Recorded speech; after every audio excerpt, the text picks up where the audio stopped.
New York সিটির Democratic দলের mayor প্রার্থী জোহরান মামদানির সমালোচনা করতে গিয়ে প্রতিপক্ষ প্রার্থীরা তার ধর্মীয় পরিচয় সামনে আনছেন। তারা 9/11 এর বিমান হামলার কথাও উল্লেখ করছেন।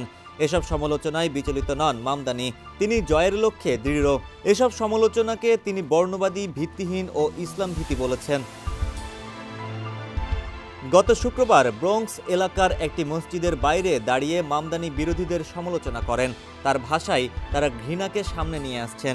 তিনি জোর দিয়ে বলেন, এটি ইসলামভীতি শুধু আমাকে না, নিউ ইয়র্কে বসবাসরত প্রায় 10 লাখ মুসলমানের আবেগে আঘাত করছে। বান্ডেল থাকলে প্রতি সেনমানিতে টাকা বাঁচবে। বিকাশ সেনমানি বান্ডেল কিনে জিতুন প্রতি লেনদেনে। আগামী 4 নভেম্বর মেয়র নির্বাচন হওয়ার কথা।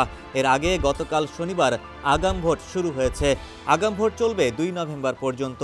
নির্দিষ্ট কিছু কেন্দ্রে গিয়ে অথবা ডাকযোগে এই ভোট দেওয়া যায়। সম্প্রতি জোহরান মামদানি বলেন, নিউ ইয়র্কে একজন মুসলিমের জীবন মানে অসম্মান বা অমর্যাদা মেনে নেওয়া। তবে এই অসম্মান কেবল আমাদের একার নয়, নিউ ইয়র্কের বহু মানুষ এর শিকার। আমরা এই অসম্মান কতটা সহ্য করে নিই সেটি আসল পার্থক্য তৈরি করে। বর্তমানে নিউ ইয়র্ক অঙ্গরাজ্যের আইনসভার সদস্য মামদানি জানান, তিনি তার নির্বাচনী প্রচারের মূল বার্তা অর্থাৎ জীবনযাত্রার ব্যয় কমানোর দিকে মনোযোগ দিতে চেয়েছিলেন। কিন্তু সম্প্রতি তার প্রতিপক্ষরা দেখিয়ে দিয়েছেন ইসলামভীতি এখন তাদের লক্ষ্য হয়ে উঠেছে। গত শুক্রবার জোহরান মামদানি বলেন, রিপাবলিকান প্রার্থী কার্টিস লিওয়া তাকে বিতর্কের মঞ্চে কলঙ্কিত করেছেন। লিওয়া দাবি করেছিলেন, আমি বিশ্বব্যাপী জিহাদকে সমর্থন করি।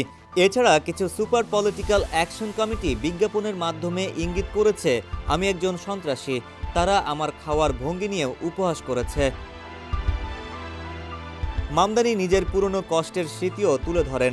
তার এক খালা, যিনি 9/11-এর পর হিজাব পরতে নিরাপদ বোধ করতেন না বলে সাবওয়েতে চলাচল বন্ধ করে দিয়েছিলেন।